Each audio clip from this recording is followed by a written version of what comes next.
And welcome everyone to this interview with His Excellency the Governor, Mr. Martyn Roper. We're here to talk about some very important topics today, one of them being the Domestic Partnership Bill. Your Excellency, it is always a pleasure to have you here with us in our studio. Likewise, Donna, it's always a pleasure to be here with you.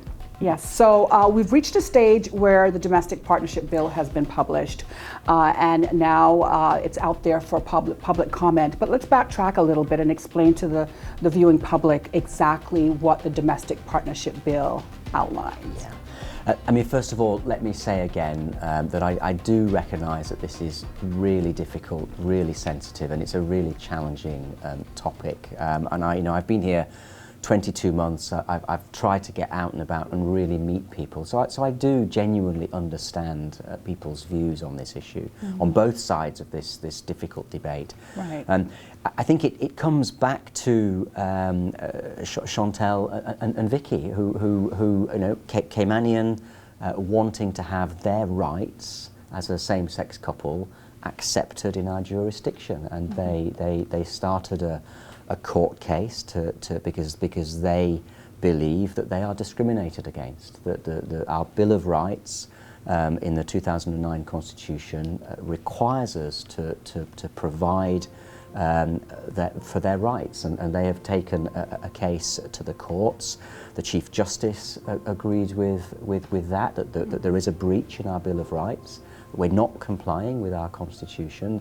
The appeal court agreed with that and called for a legal framework for same-sex couples to be passed by the Legislative Assembly. And if the Legislative Assembly was not able to do that, it called for the UK to step in and do that. The government, the Cayman Islands government and the Attorney General have also accepted publicly that we are in breach of the 2009 Constitution, and the European Convention on Human Rights is an international commitment that the UK has signed up to, and by extension the Cayman Islands, and we are in breach of that. So therefore, after the Legislative Assembly did not pass this bill, that is of great concern to the UK, and I have received instructions from UK ministers to pass a bill using governor's power to legislate, which provides a functional equivalence to marriage for same-sex partners. Okay. So now that we've reached a stage of the bill being published, what are the next steps? So we've published the bill for 21 days. That will run out on the 31st of August. I've already had a number of responses. Most of them are really sort of saying I support the bill or I'm against the bill. We've had very few sort of specific drafting suggestions or legislative changes, but we are getting some of those. They will all be considered by the Attorney General and his team. I will then have a meeting with them on the 31st of August at the end of a public consultation. We will finalise the bill, and then I expect to be able to assent to the bill later that week.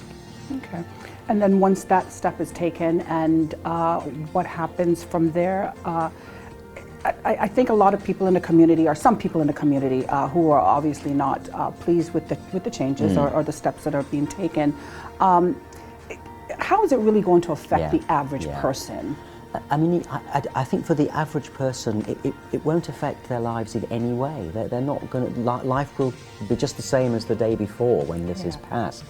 What it will do, though, is address the discrimination felt by some members of our community.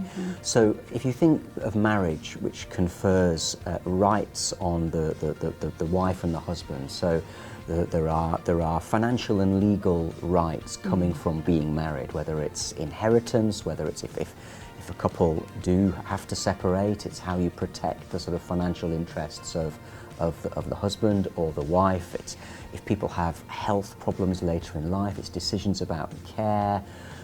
At the moment, same-sex couples have none of that in our jurisdiction. And I know, because a lot of people come and talk to me, I think particularly for a lot of our younger people, they're going through real mental anguish over this. Yes. I know that, and when you look at the mental health statistics for Cayman, which the Wayne Panton Foundation have done some, the Alex Panton Foundation have done some very, very good work on this, comparing statistics around self-harm, around suicide, around attempted suicide. And our statistics are higher than the regional average and much higher than the international average. And a lot of that is related to this issue. People can't express themselves, they have to hide their true identity. So I know that this bill is very difficult for many people on our islands, but I do believe that I think the Premier showed real strategic vision and strategic grip of this issue. I think he's shown that brilliantly throughout the pandemic in the way he's responded to that, and I know everybody shares that. I think he's tried to use exactly the same judgment to this very, very difficult issue, because where we ended up was that we will comply with the rule of law, which we're being asked to comply with the rule of law by various different courts and an international obligation. We will end the discrimination which exists for members of our society, which is doing real damage and real harm. And we protect marriage, that marriage between a man and a woman, which I know is really sensitive for people on our islands, that is protected. The UK could have said, well, in the UK we have same-sex marriage, so why in the Cayman Islands do we not have same-sex marriage?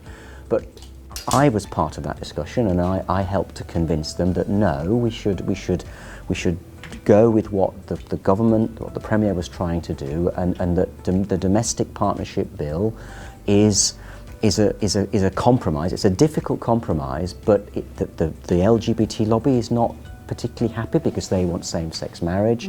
I think that our churches and people in our society who don't want anything to do with this are not happy. But it's not same-sex marriage. It protects marriage. It's domestic partnerships. Right. So I do believe that this is the best compromise that we could find to manage all these very different competing views and opinions out there in our society, and it will not change the vast majority of people's lives. It will simply put right a wrong that many people in our society are feeling. And I appeal to everybody in our community to find it in their hearts to recognise that we are trying to end discrimination against people in our own society.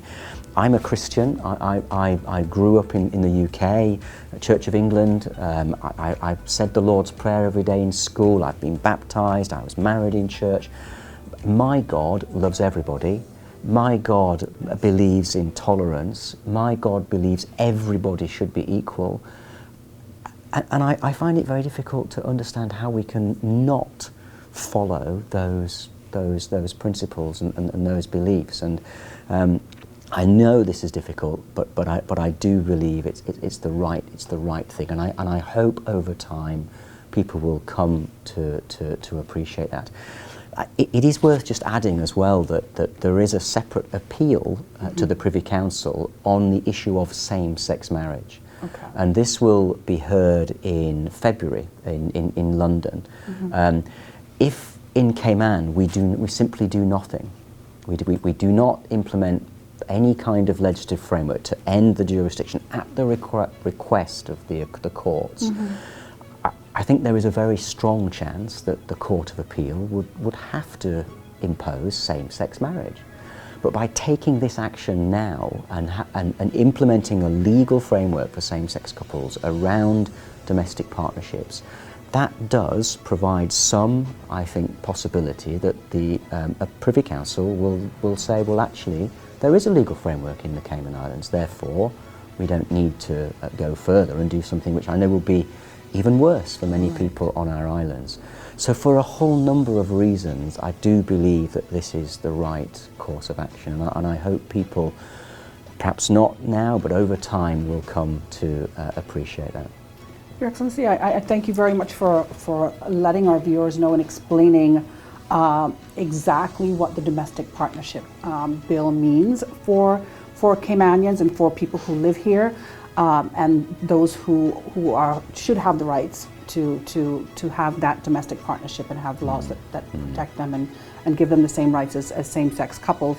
Also, I think a lack of understanding sometimes is the thing that people base their decisions on. So I'm glad that you were able to clarify that for us this morning. I think that's a really good point, because I think a lot of people are conflating same-sex marriage with partnerships, but they are very different. Yes. And we are protecting the institution of marriage, but providing the rights that same-sex couples have a right to have. Okay, well, thank you so much for explaining that to us this morning. Another thing that we'd like to talk to you about is the regiment. Yes. The new regiment with some 50 reservists now. What does that mean for us? So we've been talking about the regiment for a while. You've been very instrumental in helping our Premier get that set up because it is needed. Yeah. What does that mean for you to be a part of history, really? Well, I'm very pleased to be part of this, but really only as a facilitator, because the UK is responding very much to the wishes of Cayman. So when this idea first emerged last year, it was the then Armed Forces Minister, Mark Lancaster, and he had visited Bermuda, he'd visited Montserrat, he'd visited Gibraltar. He was aware that some of the overseas territories do have defence regiments, and he was wondering, well, why don't our other territories have them? Because he can see the value and the real use they can provide. So he wrote to me and other governors and said, look, I'd be very keen to support this, but only if the governments of the overseas territories want this. Okay. So I consulted with the Premier, consulted with the Cabinet, consulted with the Leader of the Opposition, and there was a strong support for the idea of developing a regiment on our islands to help us primarily with humanitarian and disaster relief. So I think the Premier himself has spoken publicly of how the Bermuda Regiment came to help us after Ivan, and what a great job they did. So for us to have that capacity on island to help ourselves, but also to be able to go and help other territories and countries in the region. I think it's extraordinary that we've been able to come this far during a global pandemic. In some ways, the pandemic has almost helped us. I mean, I always say, coming out of every crisis, there is an opportunity, and we have used the crisis of the pandemic to make faster progress with the regiment. Some people sort of say to me, well, you haven't got a law. How can we have a regiment if you haven't got the law? But the regiment was agreed by the Premier, it was agreed by Cabinet. A paper has gone also to the National Security Council. The Leader of the Opposition was fully involved. So there was strong political buy-in to the idea of a regiment. The Premier will bring a law to the Legislative Assembly on how the regiment is governed, how we organise it. But I'm just really pleased we've made this progress, and the pride of the reservists. I spoke to a lot of them, and the majority are Caymanian, and one of them said to me, "I am so proud to serve my country." I mean, this is and this is. I hope this is going to be something that, again, people over time will come to recognise is a real step forward for our islands. And this is Cayman's regiment. It's not. The UK is capacity building, providing support, but it develops now, subject to how Cayman wants it to develop. Okay. Tell us exactly how it works, though, for persons who may not be aware of. Most of the folks on there have full-time jobs, but how will that work? So we've got the commander, Lieutenant Colonel Simon Watson. He's in the private sector, and so he is part-time. You've then got two other senior officers who are also part-time and have their normal jobs, again, both in the private sector. We then have 5 junior officers who are full-time. So the 5 junior officers are full-time, and they have been sent to Sandhurst, the best military establishment in the world, for training, and they've done their 2 months introductory training at Sandhurst and did really well, and we were all very proud of them. So they are the full-time officers, and then below them you've got the 51 part-time reservists. So the way this works is that they have to do lots of training, and they'll have to come together, whether it's in the evenings or at weekends, to do more and more training. They are paid a stipend when they come for that training, just for the for the training. But if we then have a crisis and say we need to deploy them to clear a road, or they want to help us put back the airport runway after it's been damaged in very bad weather, under the Constitution, because the governor covers defence, I would have the ability under the law to require them to support us in a crisis. That's very different to the police, and I think some people say to me in Ivan, some of our police were fantastic, but many of them weren't able to report for work. They were looking after their families. Quite a number of expatriate police left the islands. Yes. The difference with a regiment is that by signing up to it, they are required to be on duty in a crisis, and they understand that, and they know that. So we have that guaranteed support, which gives you so much additional resilience and security than you would normally have in a situation. So that's how it works. That they are part-time. A lot of them in the private sector, some in the public sector. We have some students. And they will do lots of training. We'll bring the UK trainers in again to train them. We may send more to the UK, and they would receive their stipend for when they're doing their training, and hopefully we'll never need them. but there'll be all sorts of things we could ask them to do. It's not just about hurricanes and disasters. There may be other things that happen. They may be able to come to the support of the fire service. They may need to come to the support of the police. On whatever situation requires their help, they'll be trained. They'll be equipped, and they'll be able to provide that extra resilience that we don't have at the moment.